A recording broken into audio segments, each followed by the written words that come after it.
Hey guys, and welcome to Eliza's Notes. I'm Eliza, and today I'm going to be talking about language learning. Specifically, I'll be talking about French, but a lot of the things I talk about in this video are obviously applicable to other languages that you may be learning.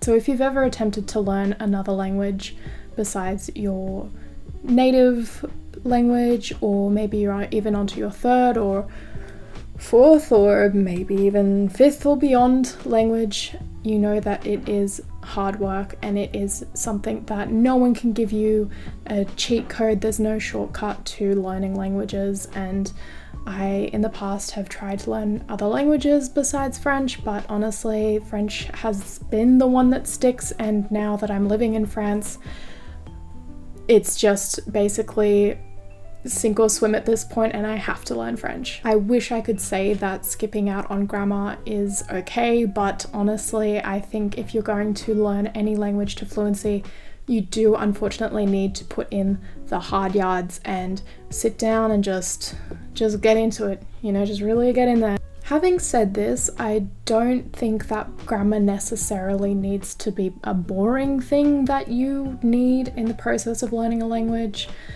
I think if you are opening a textbook and it's not teaching you well, then there are definitely textbooks out there that can do a better job. So the two resources that I use the most for French grammar are this lovely book right here, this hunky chunk, Grammaire Progressive du Français, and I also use QuizIQ, which is an online learning platform.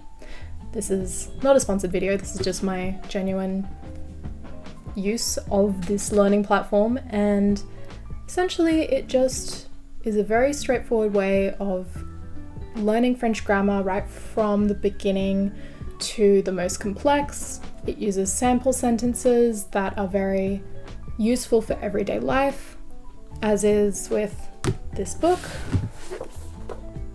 So I think the two work quite nicely, and that's what I have been mainly doing to learn grammar. I would avoid going and grabbing a bunch of different resources. I don't think you need to be working off a bunch of different textbooks. I think find the stuff that works for you and just focus on getting that done. Personally, overall, when it comes to language learning, not just in the aspect of grammar, but all round, I try and set myself attainable goals to keep myself on track. You don't want to get burned out, so it's good to have a solid baseline of study.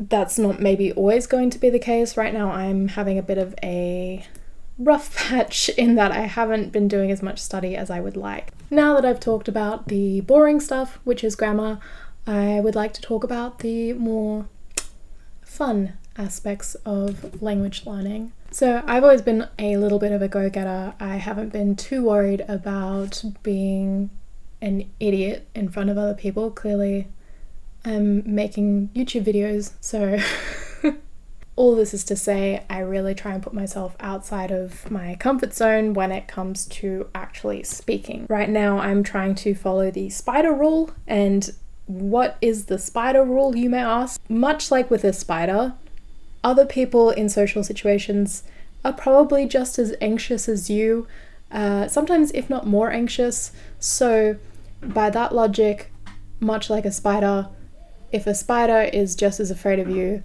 then you don't have too much to worry about. If someone else is judging me, then are they really someone that I need to take into consideration their opinion? No, not really, because I don't have time for people who are judging me like that anyway, right? And I think that applies for a whole gambit of other aspects of life too. But it is important with language learning to accept that you do have to push yourself and get out there a little bit to actually speak the language, whether that's with native speakers, people who have acquired the language, or people who are learning the language, because I think you can get something out of speaking a language with all different kinds of people at different stages of knowing the language. So we've got grammar in our shopping cart, we've got speaking in our shopping cart, and now we need some listening. I'm sorry, but most of the time I just have zero patience for going out and finding new French music.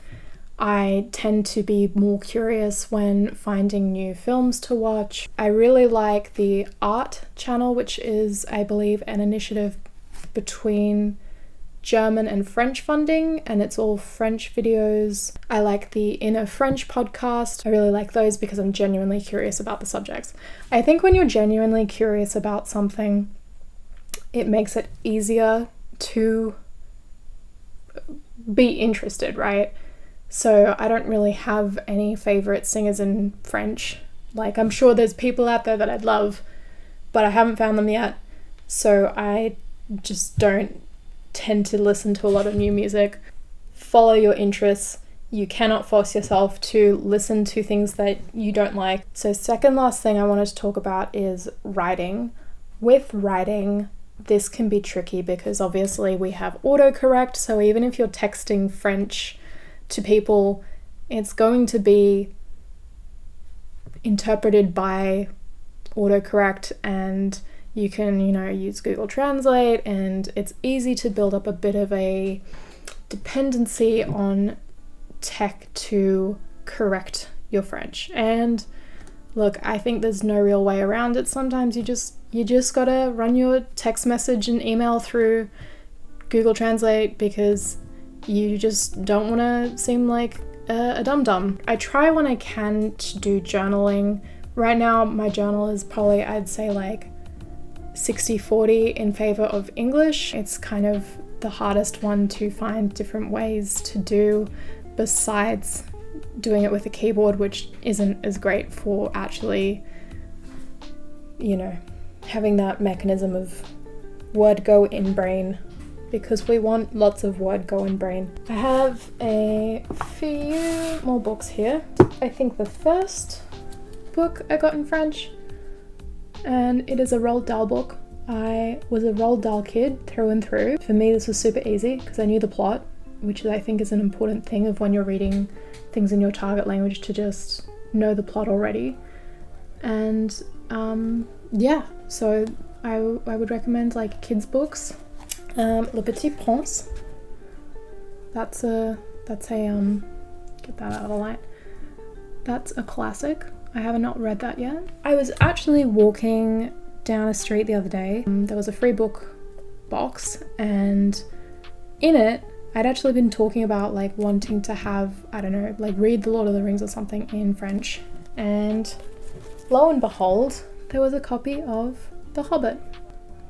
So I've covered the practical elements of language learning, the different components, but I also wanted to just make the point that there will be lots of people who try and sell you courses, books, guides, all kinds of matter of material about language learning. It's a massive industry, and it has taken off over the last, I'd say, probably decade. And to be honest, there are a lot of snake oil salesmen out there that are just looking for any which way to put their product, and it is a product, they're trying to get off the shelves at any cost, into the hands of eager language learners, when honestly I think the no-frills approach is probably the best way to go. I don't think you need bells and whistles when you're learning a language.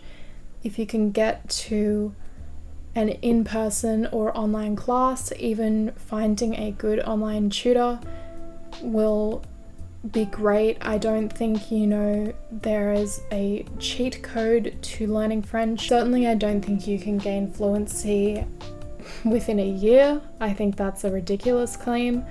Some people sure have a lot more time on their hands, but for most people learning a language, they need to work, maybe they're studying other subjects. So I think finding your own pace and keeping and sticking to a consistent, regular schedule of study and practicing with friends. Making good friends in your target language is indispensable. To all of my lovely French-speaking friends who help me out with French and are watching this, I see you, I appreciate you, thank you for your work. Very much big love to you, because I wouldn't be at my current level without help. Let me know what your favorite language learning tips are in the comments below. I would love to read them. Do you agree with my advice of the no frills approach, or do you think that the more of everything on your plate when it comes to learning a language, the better? Let me know below, and I will see you next time for another video, and bye bye for now.